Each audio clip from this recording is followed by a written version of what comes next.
عباسی دور اسلامی تاریخ کا ایک روشن باب ہے جہاں علم، ادب، فلسفہ اور سائنس کو غیر معمولی فروغ حاصل ہوا۔ اس دور میں صرف مرد ہی نہیں بلکہ خواتین بھی ان شعبوں میں پیش تھیں۔ انہی نمایاں شخصیات میں سے ایک بوران بنت الحسن بن سہل تھیں، جن کا تعلق ایرانی نژاد ایک با اثر خاندان سے تھا۔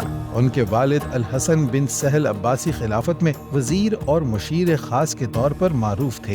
ان کے خاندان نے عباسی حکومت کے استحکام اور خراسان اور انتظامی نظم و نسق کے قیام میں اہم کردار ادا کیا۔ خلیفہ المامون کی بوران سے شادی ایک سیاسی استحکام کی علامت تھی، جس سے خراسانی عنصر اور عباسی مرکز کے درمیان ہم آہنگی پیدا ہوئی۔ بوران اور المامون کی شادی کو عباسی خلافت کی سب سے عظیم شان شادی کہا جاتا ہے۔ بغداد میں منعقد ہونے والی اس تقریب میں ہزاروں افراد کو کھانا کھلایا گیا، انعامات دیے گئے اور سونے چاندی کی اشیاء تقسیم کی گئی۔ بوران کے بارے میں مورخین لکھتے ہیں کہ وہ علم و ادب سے گہرا شغف رکھتی تھیں۔ ان کا محل علمی و ادبی مجالس کا مرکز تھا۔ وہاں شعراء، علماء، فقہاء اور دانشور جمع ہوتے تھے۔ وہ خود بھی ایک فصیح و بلیغ زبان بولتی تھیں، اسلامی فقہ اور طب سے دلچسپی رکھتی تھیں۔ کئی ادیبوں اور خواتین راویات کو انہوں نے سرپرستی دی۔ بوران سخاوت، حلم اور رحم دلی میں مشہور تھیں۔ ان کی دریا دلی کے واقعات کتابوں میں محفوظ ہیں۔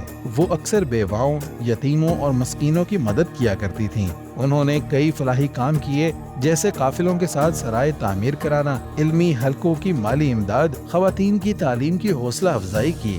بوران کی مثال عباسی دور کی ان خواتین کی نمائندگی کرتی ہے جنہوں نے گھر کی چار دیواری سے نکل کر علم، سیاست اور معاشرتی فلاح میں اہم کردار ادا کیا۔